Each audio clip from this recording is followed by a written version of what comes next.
Bom dia a todos. Estou feliz que estamos fazendo essa live. Nós estamos aqui no Instituto João Clemente, de onde está sendo transmitido. Essa live foi idealizada pela Safe Brasil, cuja presidente é a Maria das Graças Afonso. E a gente fez essa parceria com o João Clemente, com o Instituto João Clemente, porque as profissionais que a gente trouxe para falar sobre o assunto que nos interessa são profissionais aqui do Instituto. Então, eu quero agradecer a presença das duas profissionais e elas vão se apresentar. Bom dia, Tânia.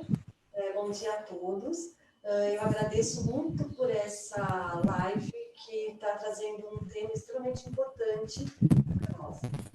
Sou a doutora Márcia Giusti, sou médica, pediatra, endócrino-pediatra e trabalho no ambulatório de triagem neonatal do Instituto João Clemente. Bom dia, eu sou Ana Rita, nutricionista do ambulatório de triagem neonatal. Agradeço o convite. É uma ótima oportunidade para esclarecer algumas dúvidas dos pacientes. Eu queria trazer para vocês também uma convidada especial que a gente tem hoje, que é uma moça que acabou de ter bebê, que ela tem fenilcetonúria, o nome dela é Nayara. Nayara, se apresenta também para o nosso público, por favor. Bom dia a todos, muito obrigada por ver a gente. Meu nome é Nayara, tenho 32 anos, tenho fenilcetonúria e uma filha de 1 ano. Como é que se chama a sua filhinha? O nome dela é Isabela Melissa. Muito bem. A gente agora vai começar a nossa live com uma pequena apresentação teórica pela doutora Márcia e pela Ana Rita. E depois que elas fizerem esse breve relato, né, dos temas mais básicos, aí a gente vai começar a sessão de perguntas. Então, a gente já tem algumas perguntas de algumas pessoas que nos fizeram e a gente gostaria que vocês participassem ativamente na nossa live, fazendo seus comentários, se apresentando de onde vocês são e as dúvidas, as perguntas que vocês têm ao longo da nossa conversa. Vamos começar então, Márcia. É extremamente importante os cuidados com a gestante com fenilcetonúria, né? E não tem como nós não falarmos da questão do que ocorre com a fenilcetonúria durante a gestação. Então, quando uma gestante, quando a paciente com fenilcetonúria se torna gestante, ela tem uma quantidade de fenilalanina no sangue que vai passar via placenta para o feto. Essa quantidade que passa para o feto, ela é maior do que aquela que a paciente tem. Porque a placenta, ela funciona como se fosse um depósito, ela concentra uma quantidade de fenilalanina maior para o desenvolvimento do bebê. Então, se essa mãe com fenilcetonúria tem uma quantidade elevada de fenilalanina no sangue, ela vai transferir uma quantidade maior para o bebê, e essa quantidade de fenilalanina para o bebê, ela é tóxica, ela não faz bem para esse feto, tá? Então, mais ou menos, para vocês entenderem a relação da quantidade de fenilalanina da mãe para o bebê, é por volta de 1,5 vezes a 2 vezes. Então, por exemplo, se a mãe engravida, ela tem um valor de fenilalanina de 6, para o bebê, aquilo que ela vai transferir para o bebê é provavelmente o dobro, 1,5 vezes o dobro. Então, o bebê vai receber por volta de 11 a 12 miligramas por decilitro dessa fenilalanina. E isso ele pode ser extremamente tóxico e trazer problemas para o bebê. Por isso que é importante, nós temos protocolos, assim como a menina com fenilcetonúria, existe um protocolo de valores de referência, de normalidade da fenilalanina, e na gestação esse protocolo muda, exatamente para a gente proteger esse feto e esse bebê que está por vir. Ana, você quer comentar sobre os valores? Então, assim, para aquela paciente que tem fenilcetonúria e que não está grávida, os níveis recomendados são no mínimo 2 e no máximo 10 miligramas por decilitro. Porém, para a gestante, esses níveis eles são mais rigorosos. Eles devem permanecer no mínimo 2 e no máximo 4 miligramas por decilitro durante toda a gestação. Por que esse valor é mais baixo? Justamente por causa desses efeitos deletérios ao feto que a doutora Márcia explicou. Então, são valores mais rigorosos mesmo. A gente tem que lembrar que o ideal seria planejar essa gestação. O que significa isso? Significa que, pelo menos 3 meses antes de engravidar, essa paciente tem que ter os níveis menores que 6 miligramas. Então, se ela tiver por pelo menos 3 meses menores que 6, aí sim começa a tentativa para engravidar. Primeiro, ela tem que ter esse antecedente, tá? Então, recado especial para aquela paciente que quer engravidar. Avise a equipe que te acompanha, tá? Por quê? Porque aí a equipe vai marcar retornos mais frequentes. Esse nível de fenilalanina tem que ser dosado mensalmente para a gente ter um melhor controle e fazer possíveis ajustes na dieta. Há uma melhora da tolerância da fenilalanina durante a gestação. Por quê? Por causa da atividade enzimática da fenilalanina hidroxilase fetal. Então, nesse período gestacional, principalmente no último trimestre, há uma melhora na tolerância de fenilalanina. Muito bem, muito obrigada pelas suas explicações. Eu acho que ao longo da nossa conversa, a gente vai tentar entender melhor aquilo que de repente não ficou tão claro, as pessoas podem fazer perguntas e a gente pode ir esclarecendo cada passo. Eu gostaria de fazer um comentário que eu acho que é importante em relação a essa necessidade do planejamento, né? Mas para as pessoas que estão nos assistindo entender o que significa essa síndrome da fenilcetonúria materna, né? Então, a partir do momento que a mãe tem uma quantidade maior de fenilalanina no sangue, e esse transporte para o feto acaba ocorrendo, né, de forma dobrada, básica, praticamente, essa quantidade ela tem efeitos, a gente chama de efeitos teratogênicos, ou seja, risco de malformações no feto. Tá? Para nós entendermos, quando a menina engravida, tem a formação do embrião, né, com desenvolvimento do feto. Na fase embrionária, entre 5ª e a 8ª semana de gestação, ou seja, 2º mês de gestação, né, praticamente, existe a formação do sistema nervoso central de vários órgãos, por exemplo, cardíaco. Então, se a menina tem um valor de fenilalanina mais elevado, isso vai aumentar esse nível no embrião, nesse momento em que é extremamente importante para o desenvolvimento da criança. Tá? Então, qual é a clínica quando o recém-nascido nasce? Em meio a esse ambiente com uma quantidade muito grande de fenilalanina que passou via placentária para o feto. Você pode ter alterações, malformações cardíacas, malformações renais, microcefalia, ou seja, lembra as mães, né, quem já tem filho, aquela medida do perímetro cefálico, ela é bem menor do que o normal, quando se coloca no gráfico, fica ali embaixo o percentil, porque ele tem um desenvolvimento de cabeça menor do que o normal. Consequentemente, o cérebro não consegue expandir. São crianças que têm normalmente um retardo de crescimento intraútero, e a consequência disso nascem com baixo peso. Tá? Então, eu acho que é importante entender esse risco grande na criança, que são riscos irreversíveis. Né? O risco ocorre, esses danos da malformação cardíaca, renal, o baixo peso ao nascimento, com todas as alterações metabólicas que vêm a partir disso, a microcefalia, são danos irreversíveis, principalmente a parte do sistema nervoso central, tá? Levando a um atraso de desenvolvimento dessa criança, levando depois, mais para frente, um risco de deficiência intelectual. Eu vou fazer uma pergunta minha agora, Sim. vamos ver se eu estou certa ou se eu estou errada no meu pensamento, que a gente não sabe, perguntando aqui a gente aprende. Sim, sim. Quando a gente fala desses riscos todos e dessas consequências todas, existem estudos que mostram estatisticamente que isso acontece em que percentual. Uhum. Isso não significa que toda jovem que não fez uma gravidez planejada e que ela tenha um valor de fenilalanina no sangue um pouco aumentado, que obrigatoriamente o bebê dela vai ter essas consequências. Então, estatisticamente, a literatura nos mostra que isso pode acontecer, que isso acontece num percentual de casos. Mas isso não significa que todas terão essas consequências, é isso? É isso mesmo. Então, porque existe um risco.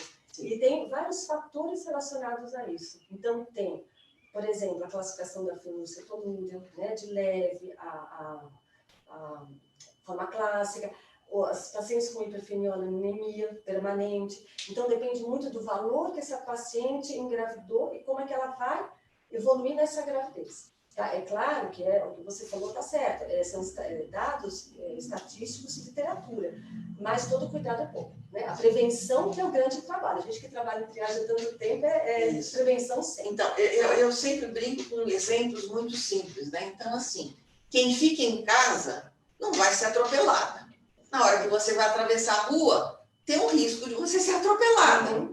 Então, não significa que o fato de você atravessar a rua, você irá ser atropelado. Você pode não ser, mas você pode ser. Então, você corre um risco quando você se expõe àquele risco. É isso? Exatamente. Então, é porque a gente também não pode deixar que todas as mãezinhas que tiveram os seus bebês e que, de repente, não fizeram uma gravidez planejada, que obrigatoriamente o seu bebê vai ter problema. Né? Só isso que eu acho que a gente podia lembrar. Ana, fala um pouquinho você. Vou te fazer uma pergunta, então, dessas que a gente já tinha, que o pessoal andou fazendo para a gente. Quantas gestantes com hiperfenilalaninemia permanente e fenilcetonúria vocês já acompanharam? Aqui nós acompanhamos 4 gestantes com hiperfenil e 7 com fenilcetonúria. A idade variava desde adolescentes até adultas.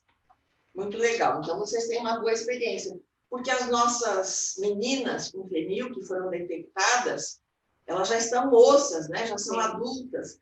A gente, há uns 2 anos atrás, a SAFE fez um encontro onde a gente teve o prazer de ver muitos jovens meninos também, adultos, né, participando. Eu acho que é uma coisa muito importante a gente saber o que os técnicos dizem para a gente não correr riscos e ter uma vida saudável cada vez melhor. Ana, e agora, vocês têm alguma paciente que vocês estão acompanhando aqui? Sim, nós temos um caso de uma paciente com hiperfenil e 2 com fenilcetonúria, a idade variando de 23 a 25 anos. Legal. Nayara, agora eu vou fazer uma perguntinha para você. Vamos lá? Vamos. Quando você soube da sua gravidez, quais foram as suas preocupações? Você ficou preocupada pelo fato de você ser fenilcetonúria? De você ter fenilcetonúria? Sim. Fiquei porque, assim, durante a minha alimentação, a alimentação daqui é totalmente diferente daí. Pelo menos aí a gente tem variação de cardápio, essas coisas assim. Agora aqui já não tem esse tipo de coisa. A nutricionista daqui, ela simplesmente passa para poder a gente fazer a faixa etária para saber quanto era que estava, o valor, e disse que era para poder pegar e continuar a dieta de sempre. Ela não acompanhava a dieta, ela não acompanhava a gravidez, e muitas vezes falta fórmula aqui. Aí a gente, nesse momento agora, a gente toma até sem fórmula. E durante a gestação também é a mesma coisa. Essas dificuldades regionais, né, são muito graves, né? E assim, a gente precisa que o governo fique atento essa fórmula que esses jovens, essas crianças, os bebês com a doença têm, essa fórmula é como se fosse um medicamento, ela é essencial para que o indivíduo tenha uma vida saudável, uma vida normal, que não tenha lesões, que não tenha comprometimento. Então, isso é muito importante mesmo. Então, você falou um assunto que é bastante grave, né? A gente precisa que as famílias que têm os filhos com fenil, os jovens que têm famílias com fenil, que eles participem mais da vida em sociedade, se organizem em grupos, se reúnam, tragam suas demandas. A gente, como SAFE, como a Associação Amiga dos Fenilcetonúrios, se a gente demanda das dificuldades que cada estado tem, fica difícil a gente lutar por vocês, se vocês ficam restritos com a dificuldade de vocês na casa de vocês, e a gente não pode levar à frente essas dificuldades, né? Então, a gente agradece esse seu depoimento, foi muito importante. Me diga uma coisa, a sua gravidez foi planejada? Hein, Nayara? Momento, ficou sem som.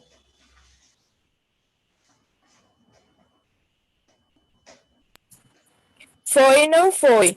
Olha, porque... Nayara, começa de novo, porque a gente ficou um minutinho aqui sem som, então eu vou pedir para você repetir a sua explicação.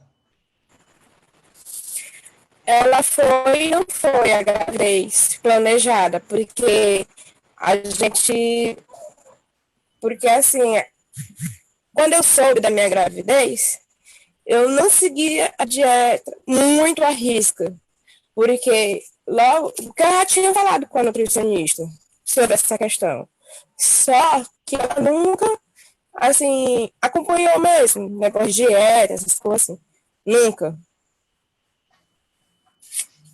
Entendi. Mas era nutricionista, porque as outras, quando a gente ia tarde, nem lá não dava. Então, para a próxima vez que você quiser ter outro bebê, você já sabe que precisaria ver com antecedência para poder garantir a saúde do bebê que vai nascer, não é isso? É isso aí. Márcia, quais eram os níveis de fenilalanina das gestantes no início da gestação? Essas gestações foram planejadas dessas pacientes que vocês atenderam? Das pacientes que tinham a fenilcetonúria, os valores de fenilalanina, eles eram acima de 10, eram valores elevados no início da gestação, tá? E as pacientes com hiperfenilalanemia, elas, das 4, 2 tinham valores entre 6 e 8, e 2 com valores menores do que 6. Tá? Em relação ao planejamento, das pacientes com fenilcetonúria, elas não tiveram uma gravidez planejada. Então, elas já chegaram para nós um pouco tardiamente. A variação de idade dessas pacientes com fenilcetonúria é um grupinho que pegou um pouco também da adolescência até a idade do adulto jovem. Muitas delas não tinham uma adesão ao tratamento adequado antes da gestação, e elas não aderiram adequadamente à orientação de dieta e uso da fórmula já durante a gestação. Tá?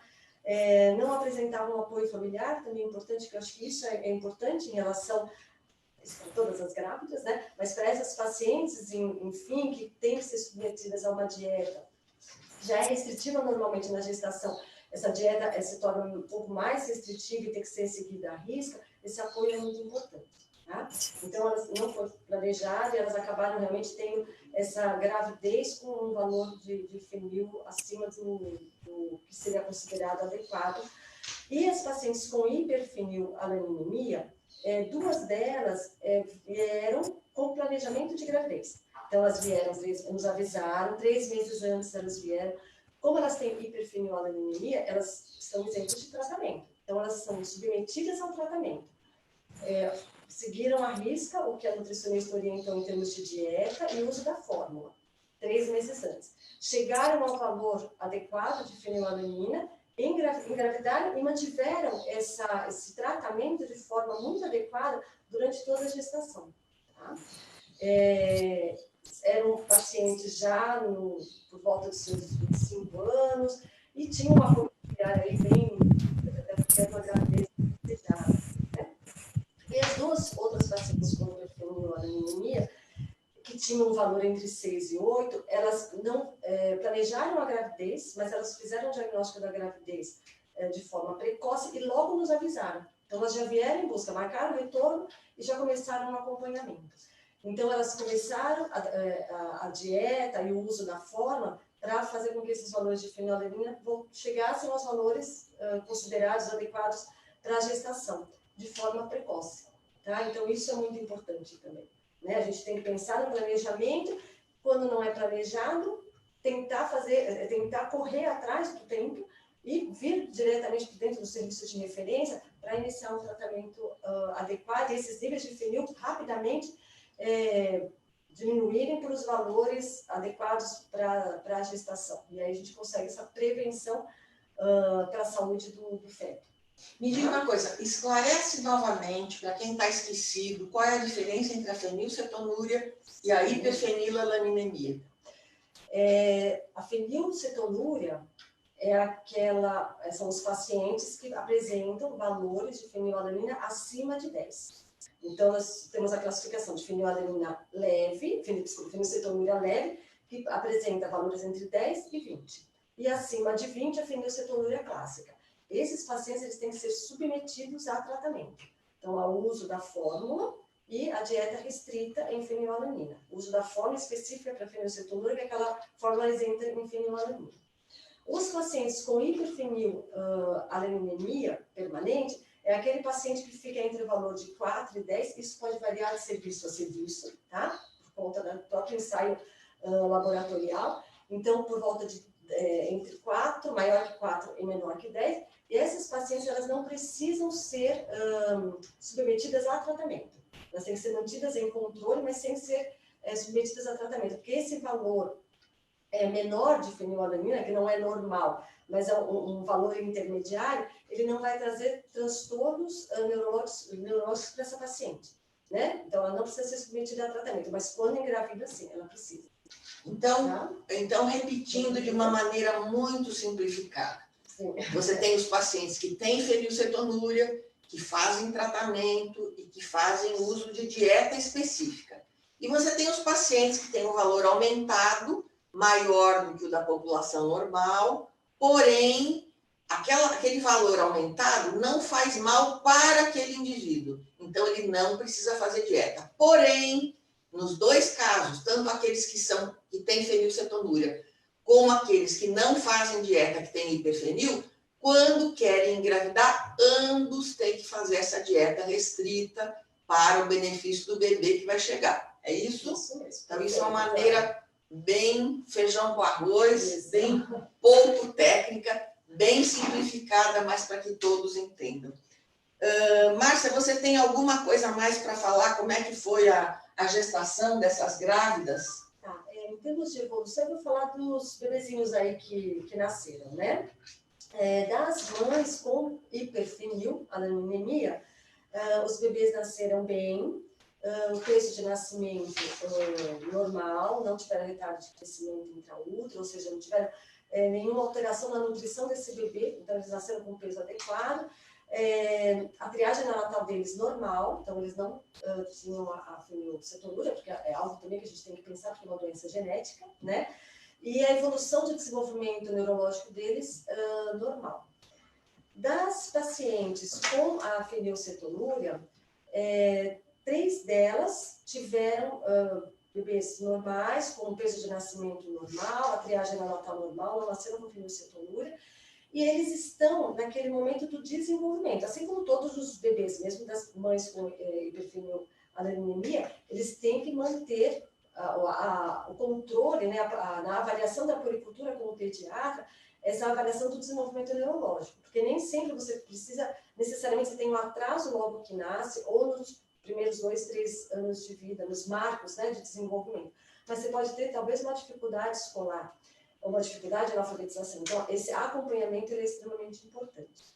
Agora, para as 4 pacientes com fenilcetonúria, que tiveram seus bebês, eles tiveram baixo peso ao nascimento, essas 4 pacientes, são 4 bebês, tiveram baixo peso ao nascimento por conta desse retardo de crescimento, porque a nutrição não foi adequada devido a esse excesso, essa fenilalanina muito elevada durante toda a gestação. 2 pacientes, 2 crianças, apresentaram microcefalia, ou seja, né, a cabecinha tinha a medida menor do que adequado, que possibilita um atraso de desenvolvimento, um atraso neurológico dessas crianças. 2 crianças tiveram cardiopatia, ou seja, malformação cardíaca, e nasceram com uma doença cardiológica, uma delas chegou aí a óbito por conta dessa malformação cardíaca, tá? E uma criança com uma malformação renal. Dessas crianças que apresentaram a síndrome da fenilcetonúria materna, porque isso que eu descrevi, na verdade, é a síndrome da fenilcetonúria materna, essas 4 crianças também apresentaram a triagem neonatal normal, nenhuma delas tinha fenilcetonúria, mas tinham essa sequela da elevação do excesso de fenilalanina durante toda a gestação. O que a gente vai precisar é realmente acompanhar esse desenvolvimento neurológico dessas crianças e intervir quando há necessidade. Por exemplo, uma estimulação precoce, fono, físio, né, dar o suporte dessas crianças, cardiologista, né, enfim, né, neurologista. Tá?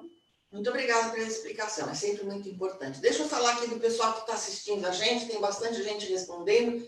Eu gostaria que vocês dissessem de onde vocês estão falando, que não são todos que eu, por exemplo, que estou vendo aqui no chat, as pessoas que estão se comunicando, nem todos eu conheço. Tem gente que se refere a Márcia, a Ana Rita, que são conhecidos delas, mas que a gente não conhece. Então, olha lá, a Neuzeli está participando, a Laísa Corradini, a Ariadne nos cumprimentando, muito obrigada, Ariadne, lá da Casa Hunter, a Cláudia Piotto, a Andressa, vamos ver quem mais, o Marcelo Teixeira, a Raimunda, a enfermeira Maria Celina, muito obrigada, você também trabalha com a triagem, eu sei, então a gente agradece a sua participação, a Luana, a Ellen, deixa eu ver quem mais, Eurico, Cleia, Valquíria, Bruna, Marilene, José Manuel, e participando ativamente. O pessoal do Piauí dizendo que a Luana está representando o Estado, olha lá, seus conterrâneos estão agradecendo a sua participação, eu acho que isso é muito legal. Deixa eu ver quem mais. Tem mães de paciente que estão entrando aqui também, a Graça, que está assistindo, que é a nossa presidente, também está acompanhando a nossa live. Já estão colocando aqui São Paulo, Piauí, Ibitinga, do Conselho Regional de Nutricionista, uma coisa muito legal, estou gostando muito. Então, vamos seguir as perguntas, depois a gente volta os comentários do nosso pessoal que está participando. Ana, quais as recomendações com relação à alimentação para que a gestante com fenilcetonúria, aquela que tem queixa de náusea e vômito, o que ela tem que fazer? É muito comum, principalmente no primeiro trimestre, esses episódios de náusea e vômito, né? Geralmente no período da manhã. Então, tem algumas orientações que a gente pode dar para tentar melhorar. Por exemplo, evitar o jejum prolongado. Às vezes a gestante está enjoada e não quer comer, vai piorar esse enjoo. Então, fracionar mais as refeições ao longo do dia, fazer pequenos intervalos, comer ou a cada 2 horas ou a cada 3 horas, para evitar esse jejum prolongado. E uma quantidade menor de alimento, tá? Evitar alimentos muito gordurosos, frituras, alimentos picantes, muito temperados. Evitar tomar líquido durante as refeições, porque isso piora muito o enjoo. Não se deitar logo após se alimentar, porque isso também vai piorar o enjoo. Tem frutas cítricas, como limão, laranja, abacaxi, que ajudam bastante a controlar esse enjoo. Pode até pingar umas gotinhas de limão na boca quando está muito enjoada. O gengibre, ele tem o que a gente chama de um efeito antiemético. Ele ajuda a melhorar esses sintomas. Então, pode mascar o gengibre mesmo na hora que estiver mais enjoada. E tem gestante que não consegue nem sentir o cheiro da comida, que já piora o enjoo. O que a gente faz nesses casos? Orienta a se alimentar dos alimentos frios mesmo, porque aí não elimina aquele odor. Então, ela consegue comer para não ficar muito tempo em jejum, mas os alimentos frios não vão eliminar aquele odor. Agora, com relação à fórmula, a gente orienta a tomar essa fórmula fria ou gelada, por conta do odor, e num copo com tampa, porque na hora que ela for tomar, não vem aquele odor forte característico da fórmula, porque a fórmula tem 75% mais ou menos de proteína que ela precisa. Então, ela não pode ficar sem se alimentar, né? Sem tomar essa fórmula. E tem pacientes que não conseguem tomar a fórmula líquida, não conseguem beber a fórmula.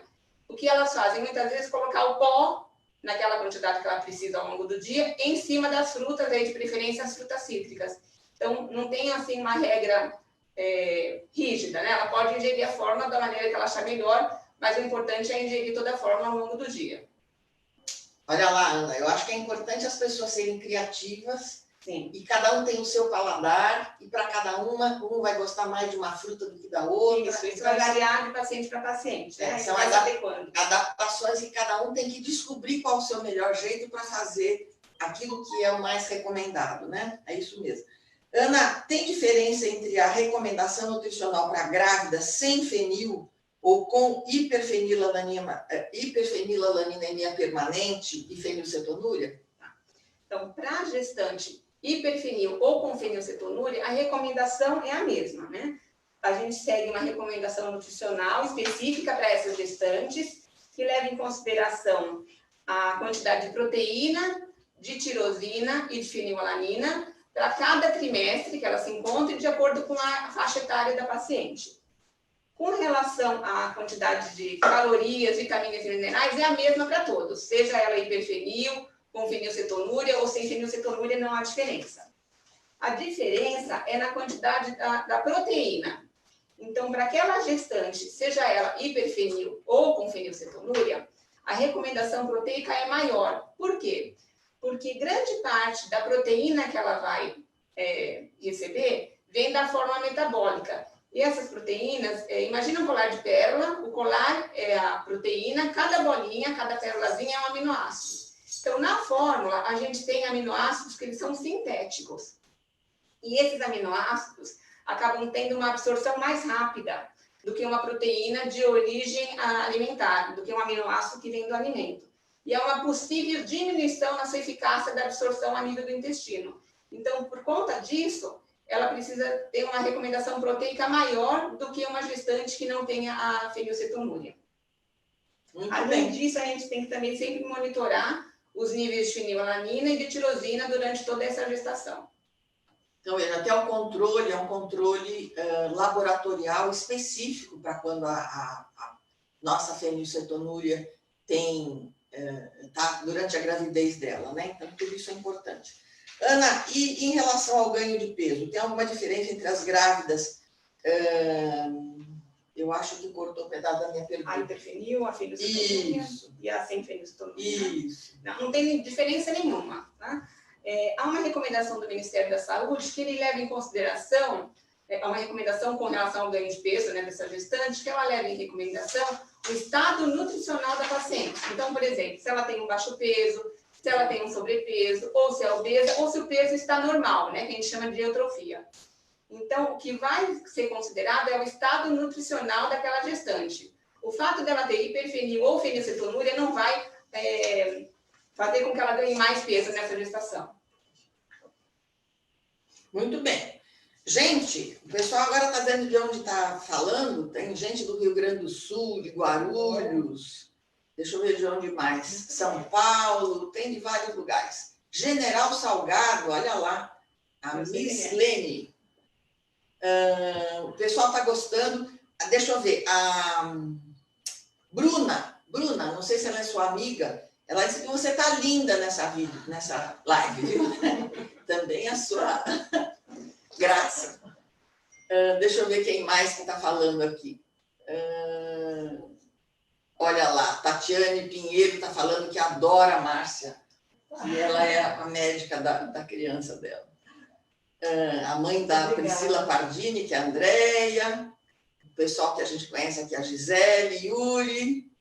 E muita gente. A gente está recebendo bastante mensagem. Bom, agora vamos para uma pergunta para a Nayara. Nayara, vamos lá? Você teve alguma dificuldade para se adaptar na dieta em cima da necessidade dentro da gravidez, né? Você falou que você não teve tanta orientação da nutricionista aí com relação a uma dieta diferenciada pelo fato de você estar grávida. Mas fala alguma coisa da sua dieta, conta para nós. Bom, durante a gravidez, a minha dieta era muito alta, porque, assim, dava muita vontade de eu comer várias coisas diferentes. Eu tinha até comer ultrapassar, a chegar a aumentar, passar mesmo do que eu podia comer. Às vezes eu fazia isso justamente para poder amenizar a minha fome. Mas mesmo assim, quando a minha filha nasceu, ela fez vários exames. Até, inclusive, o teste do pezinho. Não deu nada no teste do pezinho. Saiu dela perfeito. Fez do coração, deu normal. Mas depois, uns dias pra cá, ela deu uma coisa no coração dela, uma fissura no coraçãozinho dela. A médica disse que a pediatra disse que não era nada, disse que ia se fechar com o tempo. E o desenvolvimento dela ela ainda continua pequena, mas ela está se desenvolvendo bem, pelo que eu estou vendo, né? Em questão à minha alimentação, ela é muito rígida, mas muito difícil também durante a gravidez para comer. Porque eu sempre queria coisa a mais. E ela nasceu com 37 semanas. Ela não seguiu a gestação toda, durante as 42. Foi 37 semanas. Quer dizer que você ficou com muita fome, né? Parece que o bebê queria comer parte da sua alimentação. A alimentação ia todinha pro bebê e eu ficava no de Nelson. Eu acho que eu vou pedir fazer uma pergunta que apareceu aqui também. A Dayara comentou, Márcia, que fez o teste do pezinho, o bebê, e que não deu nada. Explica um pouco o que tem a ver a mãe ter fenil e o bebê poder ter ou não. Explica um pouquinho para a gente isso. Bom, é sabido que a fenilcetonúria é uma doença genética, que a gente chama de herança padrão autossômico recessivo. Então, o que significa? A mãe tem um padrão genético, por isso que ela tem a fenilcetonúria, e se o pai da criança também tiver o gene, porque é uma mutação genética, então a mãe tem essa mutação genética e ela vai passar são sempre dois os cromossomos, né? Uma das alterações ela vai passar para a criança. Se esse pai não tiver nenhum gene alterado para a fenilcetonúria, mesmo que ele não seja, por exemplo, ele pode ser ter hiperfenilaninemia, por exemplo, se ele tiver o gene alterado, não tiver nenhum gene alterado, essa criança vai nascer sem a fenilcetonúria, tá? Ela pode ser uma portadora, porque ela tem o gene alterado da mãe, mas ela tem o gene normal do pai. Agora, se este pai também tiver o gene alterado e passar para a criança, quando nós temos dois genes alterados, que determinam a doença fenilcetonúria, essa criança pode ter a fenilcetonúria, tá? Então, uma menina com fenilcetonúria, ela pode ter 50% de chance de ter uma criança sem fenilcetonúria e 50% de chance de ter uma criança com fenilcetonúria. Então, aqui a prevenção através da triagem neonatal. E ela só vai saber se ela tem esses 50% de chance se o parceiro dela, se o pai do bebê, também tiver o gene, né? E se esse parceiro não tiver o gene, 100% de chance que o bebê não vai ter o gene, tá? E a gente vai descobrir isso quando? Fazendo o teste do pezinho. O teste do pezinho, que é a nossa bandeira. É isso mesmo.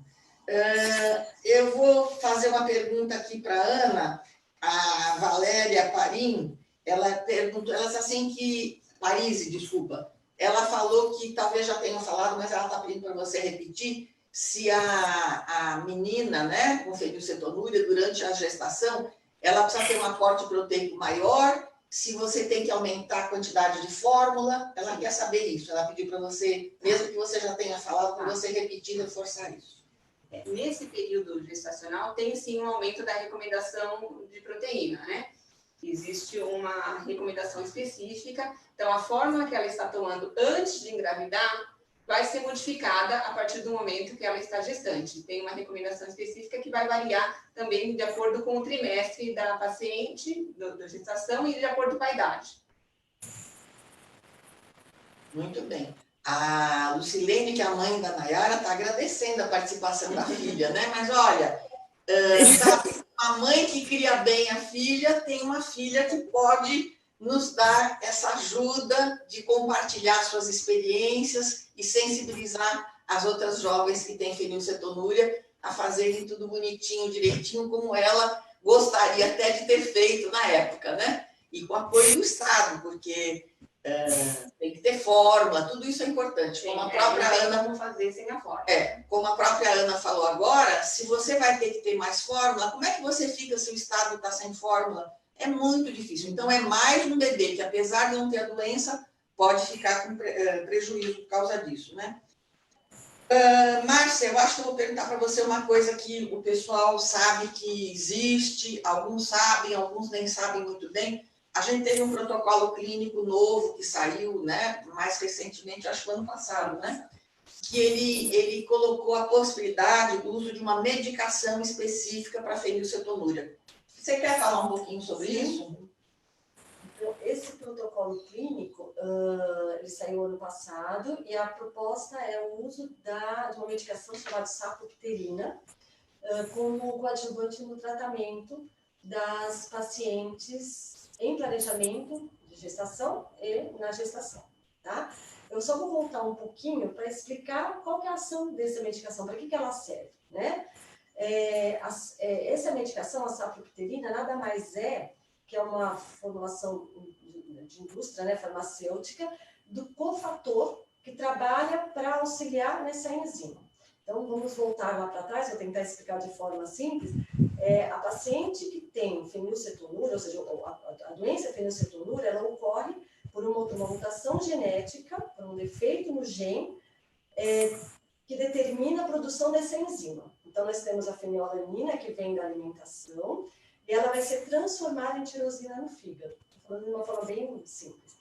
Essa transformação, essa reação química ocorre através dessa enzima, que chama fenilalanina hidroxilase. Os pacientes que têm fenilcetonúria, eles têm um defeito nesta enzima. Então, a atividade dessa enzima está diminuída por esse defeito genético. Então, por conta dessa deficiência, dessa falta da atividade, a fenilalanina não consegue se transformar, né, se converter em tirosina. Além dessa enzima, nós temos um cofator, que é a tetrabiopterina, que ela auxilia, ela trabalha em conjunto com essa enzima, tá? Então, ela ajuda na atividade dessa enzima para poder fazer essa relação, essa transformação de fenilalanina em tirosina. Então, a sapropterina é exatamente esse cofator, que trabalha em conjunto. E os pacientes que respondem a esse cofator, aqui a gente tem que abrir um parênteses, tem que fazer um teste de responsividade ao BH4, a tetrabiopterina, que é o BH4, aquele paciente que ainda tem um resquício da atividade da enzima, ele pode ser sensível a esse cofator, ao BH4, que comercialmente é a sapropterina, e aí essa sapropterina ela pode auxiliar melhorando a atividade dessa enzima. Então, a partir do momento que você melhora a atividade dessa enzima, você consegue converter mais fenilalanina em tirosina. Consequentemente, se acumula menos, né? Então, o que vai acontecer em termos práticos? Na hora que você utiliza a sapropterina, você melhora a atividade, acumula menos, você pode liberar um pouco mais a dieta. Então, você pode ter uma ingestão maior de fenilalanina, porque parte dessa fenilalanina consegue ser convertida em tirosina. Então, você torna essa dieta mais maleável. E aí, consequentemente, se você consegue melhorar a tolerância à fenilalanina, a necessidade da fórmula diminui. Então, a quantidade de fórmula que você utiliza é menor. Então, é um grande ganho, né? Numa fase crítica, que é a gravidez, em que você precisa tratar a mãe para a mãe estar bem e para a gente garantir esse bebê nascer muito bem sem a síndrome da fenilcetonúria materna. Então, é uma fase crítica que a gente precisa ter essa adesão máxima ao tratamento, né? E a sapropterina acho que pode ajudar muito nas gestantes que são sensíveis ao uso da sapropterina, tá? E o protocolo clínico do ano passado, ele contempla a sapropterina no período pré-concepção, ou seja, nesses 3 meses antes, pensando numa gravidez planejada, desde os 3 meses antes, para realmente permitir a diminuição do valor de fenilalanina, conforme a Ana falou, dentro daqueles valores que são considerados normais para esse período, e durante toda a gestação. E a gente consegue manter esse valor de fenilalanina baixo, né, dentro dos valores necessários para a gente garantir a saúde do bebê, uma melhor qualidade de vida para ambos, né, para o bebê e para a mãe. Eu vou complementar com alguma coisa, que é o ponto de vista da SAFE. Então, veja, esse medicamento, ele existe fora do Brasil, a indicação dele, não importa se é menino, se é menina, se está em idade pré-concepção ou não, ele é um medicamento que ajuda nessa dieta, né? Ele ajuda você a manter níveis mais adequados para que o seu crescimento e desenvolvimento sejam o mais considerado normais possíveis, né? No Brasil, no protocolo que o Ministério da Saúde publicou no ano passado, eles restringiu aqueles casos mais críticos, que são as jovens meninas em idade pré-concepção durante a gravidez. Então, ele restringiu um pouco a disponibilização deste medicamento pelo SUS. A SAFE pensa que todos teriam o mesmo direito. Os meninos, as crianças acima de 1 ano, as meninas acima de 1 ano que não estão tão longe de menstruar. A gente acredita nisso, que o direito é um direito de todos. Então, a gente vem trabalhando um pouco nisso.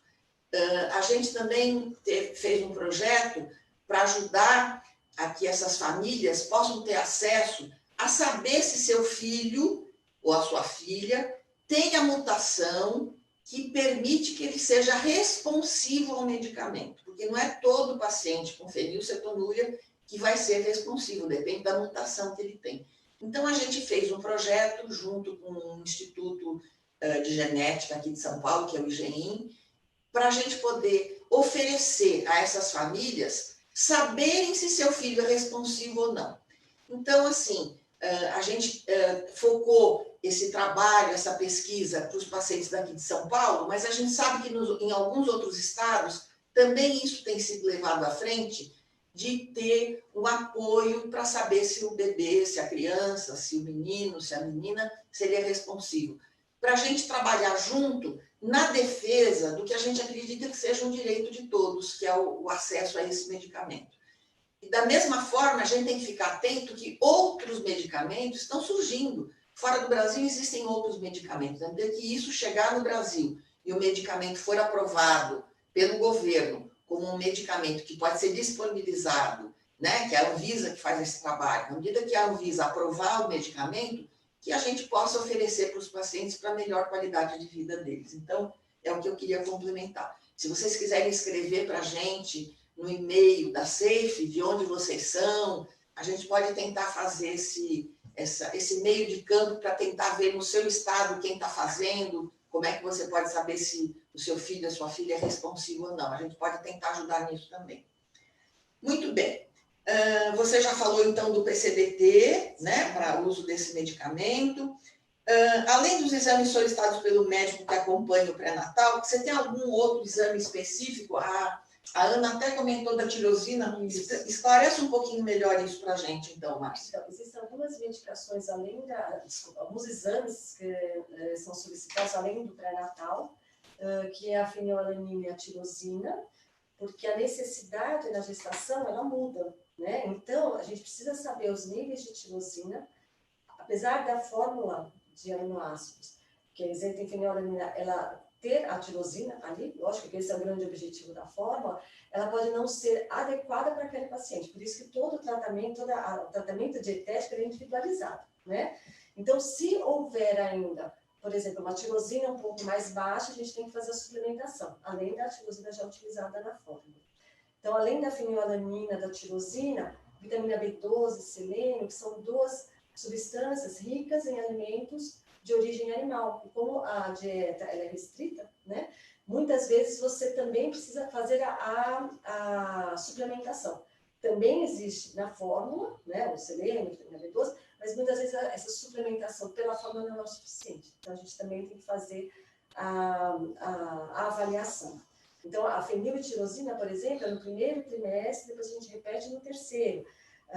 O selênio a gente faz no primeiro, porque a gente já tem que respaldar essa gestante logo que ela inicia a gestação. A gente garante essa suplementação adequada.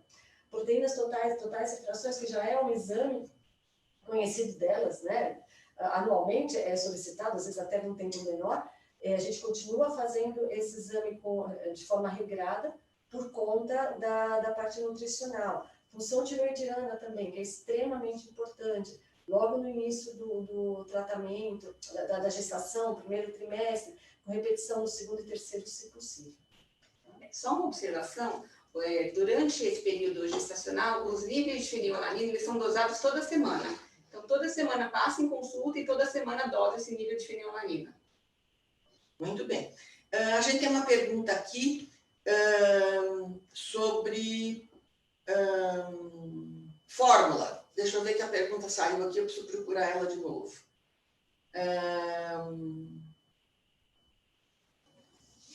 A qualidade das fórmulas. Então, veja, antigamente, eu trabalho com a triagem há muitos anos, antigamente a fórmula de aminoácidos, ela estava na lista dos medicamentos. E, na verdade, ele não é um medicamento. Então, num determinado ano, ele foi tirado da lista de medicamentos excepcionais e ele passou a ter uma outra categoria. E a gente acredita que essa categoria não é uma categoria adequada, porque ela não tem uma exigência na produção, na qualidade, no controle da qualidade dessa fórmula. Então, a gente sabe que ao longo do tempo a gente teve problemas com lotes específicos de fórmula, com fabricantes, com representantes, com marcas diferentes de fórmula. Agora, como é que o SUS funciona? Eu não estou aqui defendendo esse tipo de situação, mas quando os estados fazem licitação, eles fazem e ganham o melhor preço, e nem sempre o melhor preço é a melhor fórmula, a mais adequada. É importante que os pais nos seus estados se envolvam com as secretarias e tentem ajudar na descrição da licitação que é feita. Porque se você coloca na licitação uma série de critérios, de exigências que o fabricante, que o fornecedor tem que atender aqueles critérios técnicos, a gente vai com isso melhorando a qualidade do produto que é comprado pela licitação e que é oferecido para a população. Então, assim, nós estamos falando do que é o ideal. A gente precisa ter a fórmula disponível, não pode faltar fórmula, e a fórmula tem que ser de boa qualidade. Então, existe um trabalho que é feito, a pressão que as organizações como a SAFE, e tem outras também que tratam de erros metabólicos, né, que tem outros erros metabólicos que também utilizam fórmulas de aminoácido. Então, existe todo um trabalho de pressão na Anvisa para que essa especificação melhore. Então, é um processo, é uma briga constante que a gente faz, que essas outras entidades fazem também, e que a Anvisa se mostra sensível a isso. Então, a gente espera que, em breve, a gente possa ter uma resposta mais concreta e mais eficiente, que possa garantir a qualidade da fórmula, porque isso é um assunto que é da esfera da Anvisa, né? É difícil a gente conseguir, como pai ou como associação, conseguir defender esse ponto de vista. Então, é importante, sim, que ele seja de boa qualidade. A gente tem aqui também o depoimento, a própria Graça, né, que é a presidente da SAFE, a neta dela é uma jovem, bonita, inteligente, está se formando agora em Direito, ela faz uso desse medicamento que a gente falou, né, da saproteína, já faz há muitos anos ela faz uso desse medicamento. Então, é uma coisa que ajuda, né? E que vale a pena. Deixa eu ver. Tem a Valéria Parisi, que está perguntando se através da PAI de São Paulo consegue o acesso a este exame para verificar se o paciente é responsivo. O ideal é mandar o e-mail para vocês. Olha, a gente, na página da SAFE, a gente tem um lugar onde, se você quer fazer o teste, você põe ali, você preenche a fichinha, que a gente entra em contato com você e agenda do IGEM, desculpa, todo o procedimento para que esse teste seja feito. Então, os serviços de referência, aqui em São Paulo, eu não sei de todos, mas eu acredito que a PAI também não vai fazer o pedido do exame. Mas a gente, com a SAFE, nesse projeto que a gente fez, você pode dar o seu nome e a gente vai ajudar nisso. Um minutinho. A gente fala muito. Massa, hein? Deixa eu ver o que mais que a gente pode falar aqui. Olha lá, a Valéria está dizendo que ela fez o teste aí por esse projeto da SAFE. Então, está lá disponível, é só você se inscrever ali. Deixa eu ver. Vamos finalizar, então. Eu queria que cada um aqui, tanto a Nayara, quanto a Ana Rita, a doutora Márcia, fizessem um depoimento para a gente.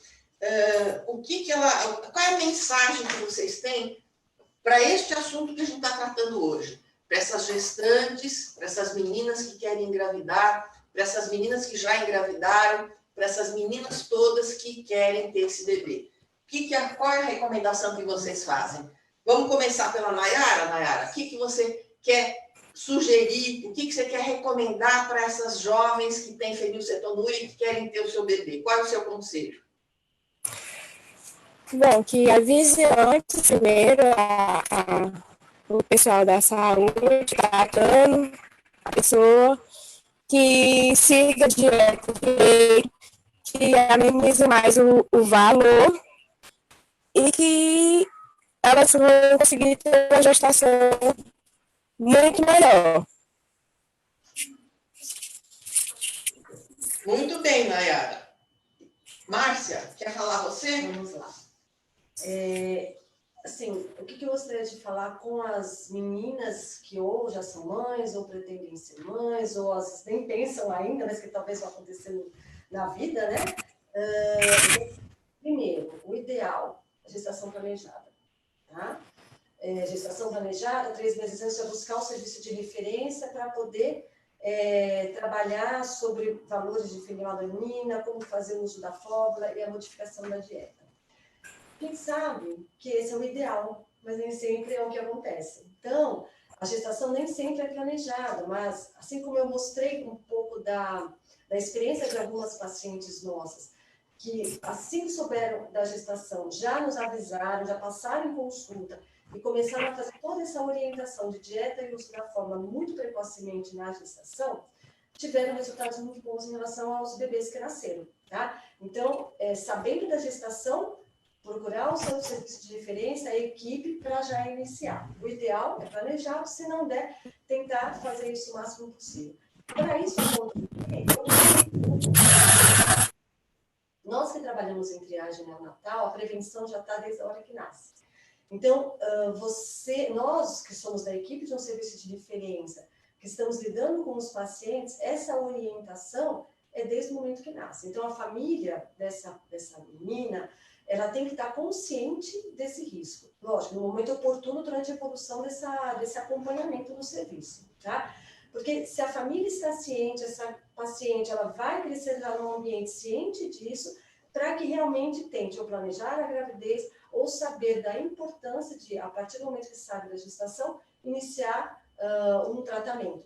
E eu acho que além né, isso um pouco mais, entender que aderir ao tratamento, você ter uma adesão ao tratamento, já torna tudo muito mais prático, inclusive nas gestações não planejadas. Porque se eu tenho um controle, eu tenho fenilcetonúria, por exemplo, e tenho um controle de fenilalanina bom, na hora que acontece uma gestação não planejada, é menos pior. Eu consigo esses valores de fenilalanina por critérios, né, considerados normais da gestação, muito mais rapidamente do que eu sair de um valor muito elevado, tá? Então, acho que a gente que trabalha em prevenção é isso que tem que fazer. É pensar isso desde a orientação já na paciente com fenilcetonúria e na orientação da família, tá? Que a prevenção é a chave para a gente garantir esses filhos das pacientes com fenilcetonúria saudáveis.